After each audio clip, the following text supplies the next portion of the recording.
భైరాగి, కొంపదీసి నువ్వు భ్రమపడుతున్నావా ఏంటి? నువ్వు వచ్చి నన్ను రక్షించి కాపాడి దేవుడైపోయావని?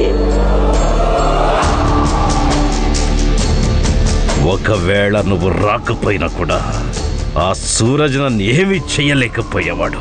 అందుకని నీ ఈ ఉపదేశాలు కట్టిపెట్టు.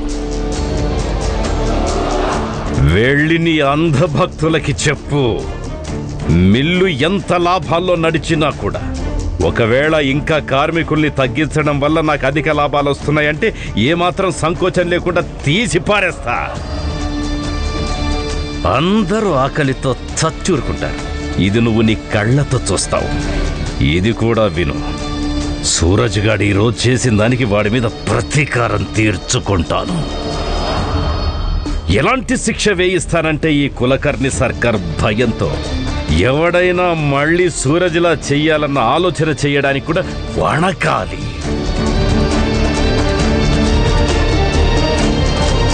హరి ఓం. అదే జరుగుతుంది ఏదైతే రామయ్య రాసి ఉంచాడో.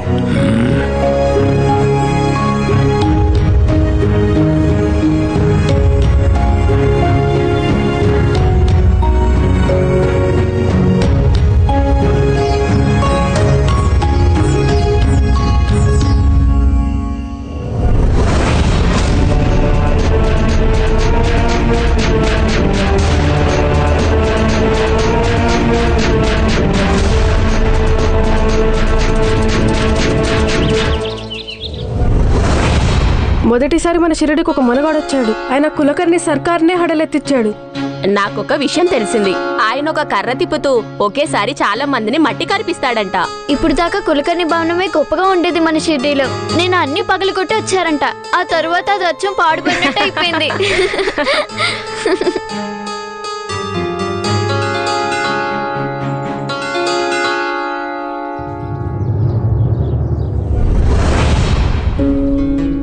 నాకైతే బాధగా అనిపిస్తోంది.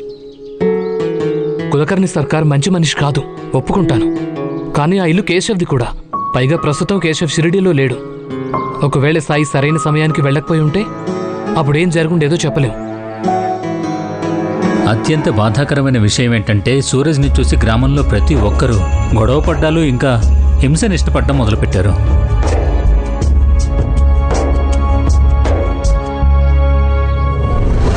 కులకర్ణి లాంటి దుష్టుడు దుర్మార్గుడికి సూరజ్ లాంటి వాడే సరైనవాడు. కానీ తెలియదు సాయి ఎందుకు రక్షించాడో ఆ కులకర్ణి సర్కార్ని. భిక్షాందేహి.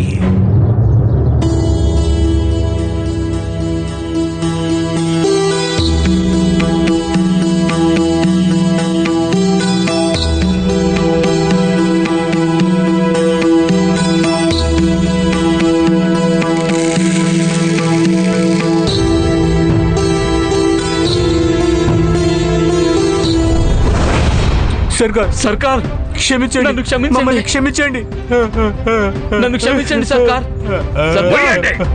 మీ కారణంగా నేను ఇన్ని అవమానాలు పడాల్సి వచ్చిందిరా. కులకర్ణి సర్కార్ ఇంటి వైపు కన్నెత్తి చూడ్డానికి కూడా ధైర్యం ఉండేది కాదు. కానీ ఈ రోజు అందరూ నన్ను చూసి నవ్వుతున్నారు. వాడు నిన్న రాయితో నన్ను కొట్టి చంపబోయాడు. అయినా మీ ఇద్దరిలో ఏ ఒక్కడు కూడా నన్ను కాపాడడానికి ముందుకు రాలేదు. పైగా నేను ఆ బైరాగి సహాయాన్ని యాచించాల్సి వచ్చిందిరా. ఇదంతా మీ చేతగానితనం వల్ల దాపురించింది. మీ ఇద్దరికి జీవించే అర్హత లేదు. ప్రాణాలతో పాతి పెట్టండి ఇద్దరిని గోతిలో. ఆగండి.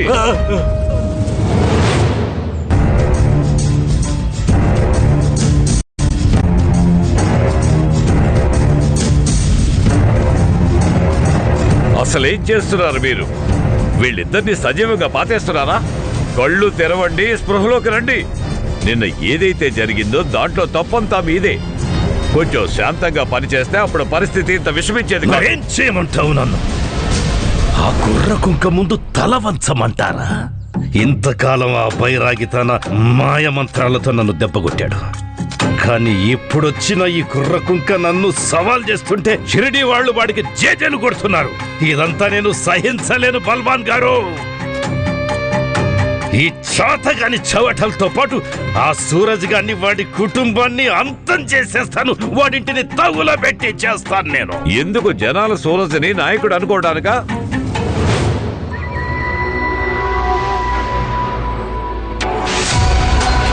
సూరజ్ గాడు చస్తాడు, కానీ ఒక నాయకుళ్లాగా కాదు, ఒక ప్రతి నాయకుళ్లాగా. ఎలాగో నేను చెప్తాను మీకు సర్కార్.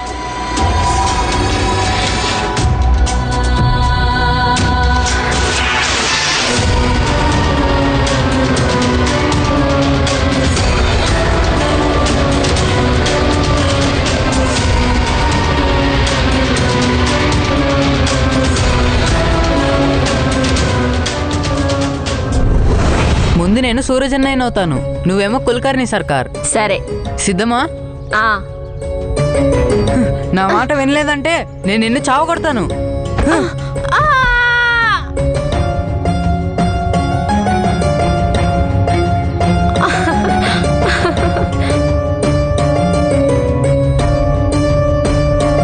ఇప్పుడు నేను సూరజ్ అన్నయ్యని, నువ్వు కులకర్ణి సర్కార్వి. సరే. సిద్ధమా?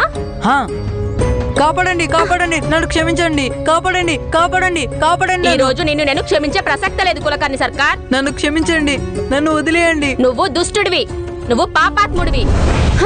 ఆ ఆ ఆ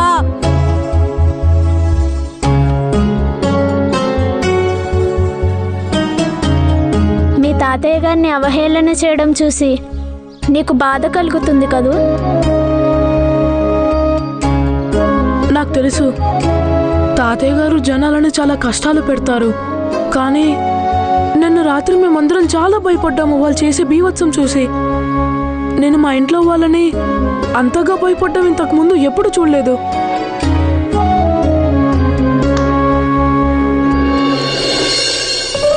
కానీ నా సొంత స్నేహితులు ఎందుకు అర్థం చేసుకోవడం లేదు? అయితే పద, చేతన్కి నందుకి నచ్చ చెప్తాం. నీకు బాధగా ఉందని వాళ్ళకి చెప్పు.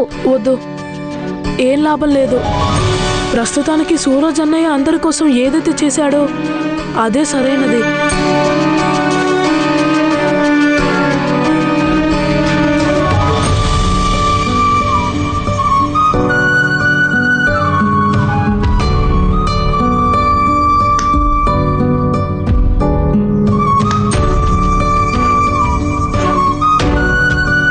మార్తాండ్, నా కోసం ఒక పని చేస్తావా?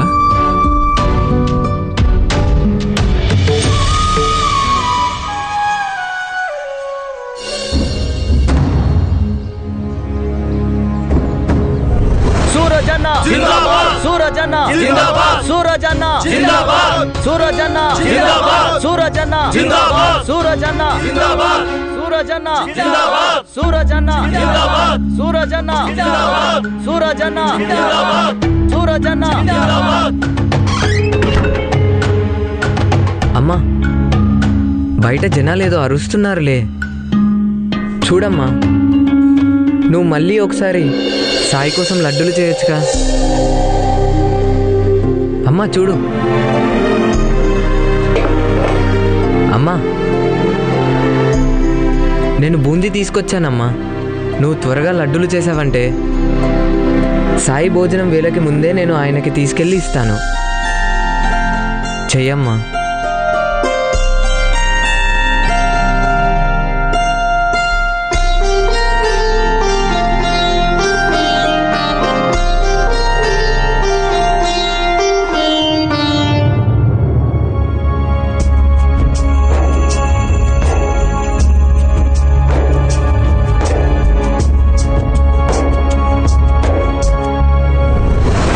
సూరజ్ అన్న, మీ ధైర్యం గురించి విని మనతో పాటు ఇంకా చాలామంది కార్మికులు జతకలిశారు.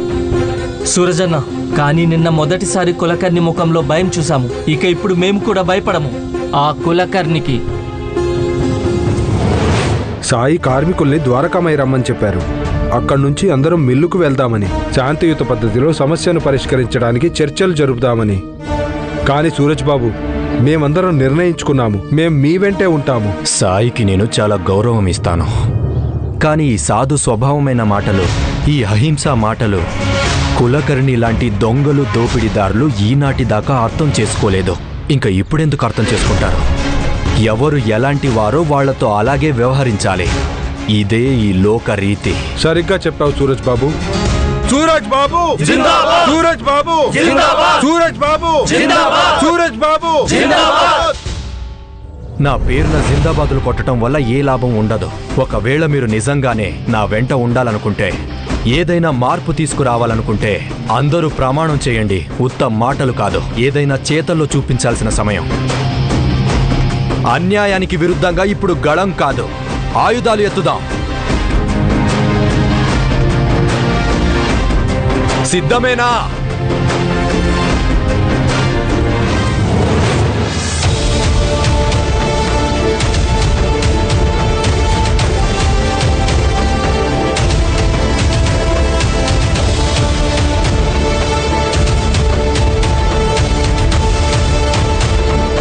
సిద్ధమే!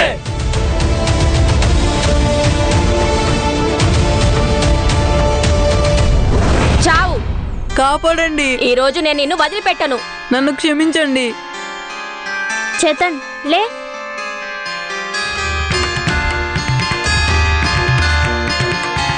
వెళ్ళు, ఇంటికెళ్ళి నా కోసం మంచినీళ్ళు తీసుకునిరా. ఇలా ఎందుకు మాట్లాడుతున్నావు నాతోటి? అతిగా మాట్లాడాల్సిన అవసరం లేదు. ఏం చెప్పానో అది చెయ్యి. నేనెందుకు తీసుకురావాలి నీళ్ళు? తీసుకురాకపోతే కొడతా. వాదించొద్దు. ఒకవేళ నువ్వు నన్ను కొట్టావంటే నేను నిన్ను కొట్టగలను. ఇది మర్చిపోకు నువ్వు. కొడతావా? ఏయ్, ఆగండి, ఆగండి. ఆగండి. నన్ను ఆగండి. గొడవ పడకండి. వదులుతానని. వదులు.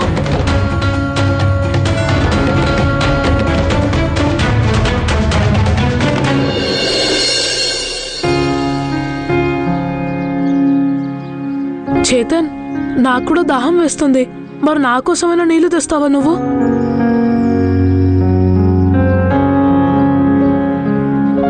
ఇప్పుడే తెస్తాను ప్రహ్లాద్.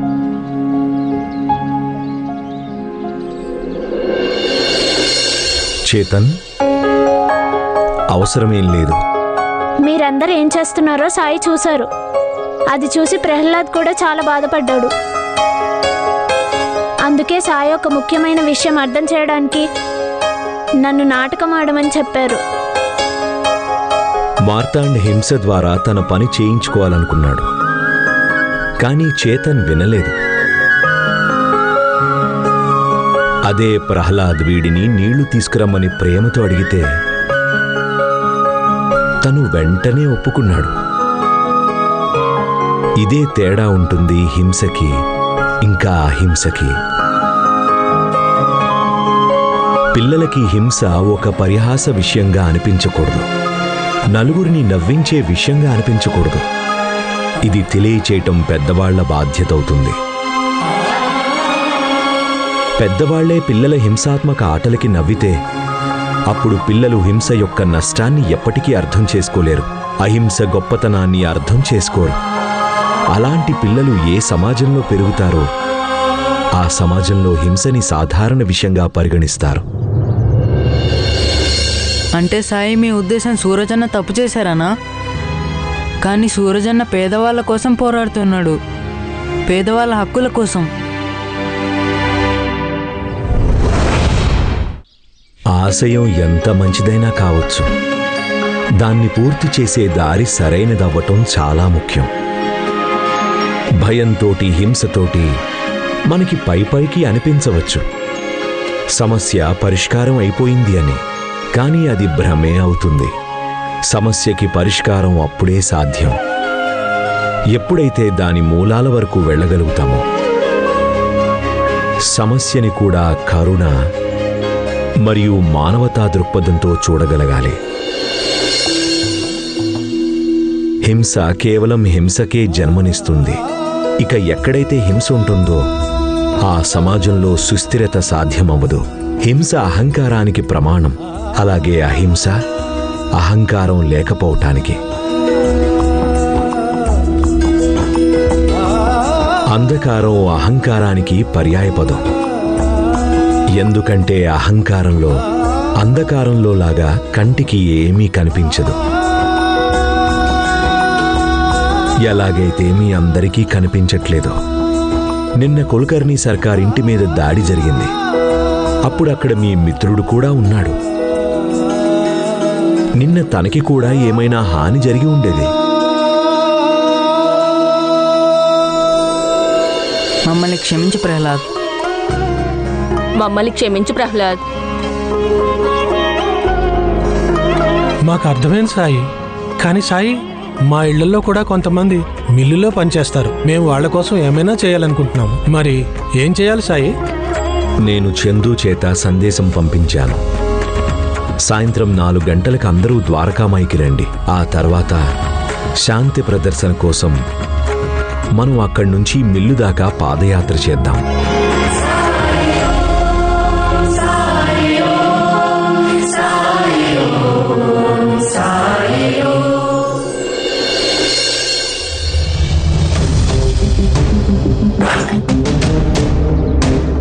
చూశారుగా మీరు, ఇంటిని డ్యామేజ్ చేస్తే చేశారు, కానీ ఇంట్లో ఉన్న మా ఆడవాళ్ళని పిల్లలను కూడా ఎంత భయపెట్టారంటే పాపం వాళ్ళు రాత్రంతా నిద్రపోలేదు సార్. అవును సార్, సాయి ఇక్కడికి వచ్చి ఎంత అరాచకం చేశాడంటే నేనైతే నా ప్రాణం పోయిందని అనుకున్నాను.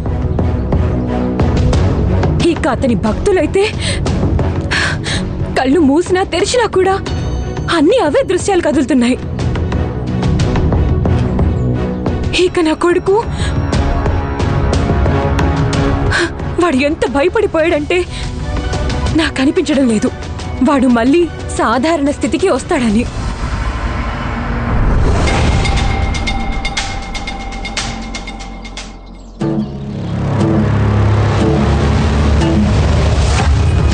కానీ సాయి గురించి నేను మంచిగానే విన్నాను.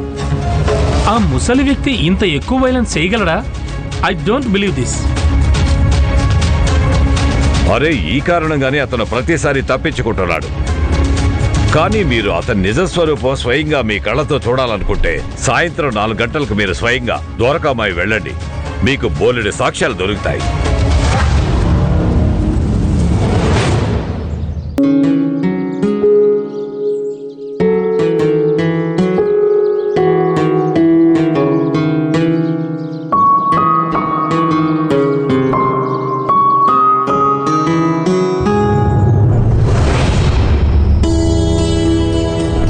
అన్యాయానికి విరుద్ధంగా ఇప్పుడు గళం కాదు, ఆయుధాలు ఎత్తుదాం.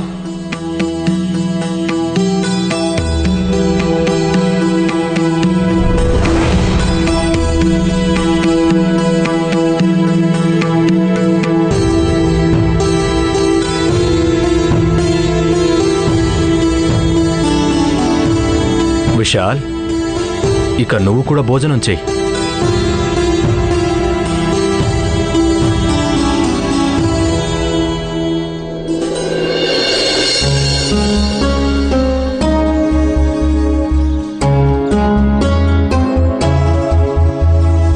ఏమైంది? నిన్న రాత్రి నుంచి చూస్తున్నాను, నువ్వు నాతో సరిగ్గా మాట్లాడటం లేదు.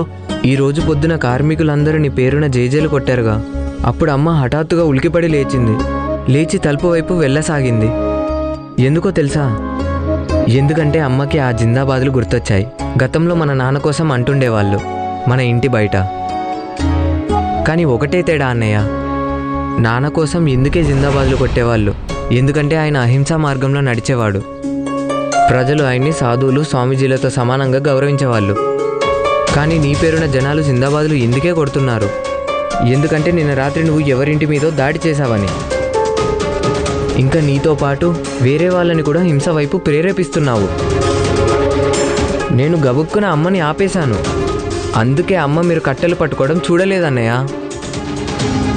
ఒకవేళ అమ్మ చూసుంటే అప్పుడు ఆమె ఎంత బాధపడేది? ఎందుకన్నయ్యా? నాన్న కడుపున పుట్టిన నువ్వు అలా ఎలా చేయగలుగుతున్నావు? నాన్న నేర్పిన పాఠాలు, ఆయన సంస్కారం అన్నీ మర్చిపోయావా అన్నయ్య నువ్వు? నాన్న గురించి నాకు చెప్పొద్దు. నాన్న ఆదర్శాల వల్ల ఆయనకి ఏమొచ్చింది? మన కళ్ళ ముందే ఆయన్ని దారుణంగా చంపేశారు. మనం అహింసా పాఠాలు నేర్చుకుని ఏమి చేయలేకపోయాము. ఈ లోకం అహింసా మార్గంలో నడిచే వాళ్ళని బలహీనులు అనుకుంటుంది. కానీ నేను బలహీనుణ్ణి కాదు.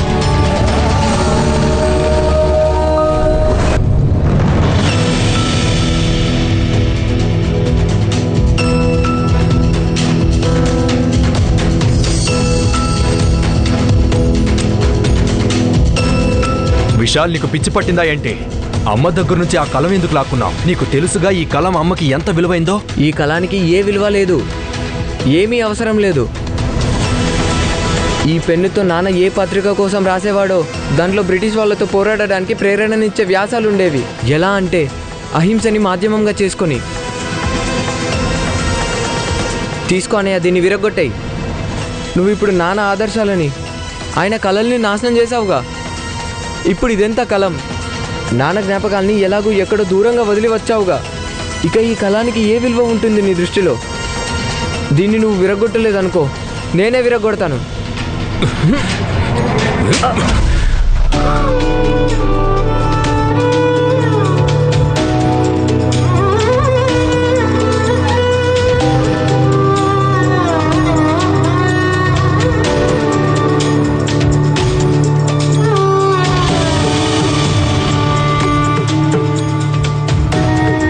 నీకు పిచ్చి పట్టిందా విశాల్?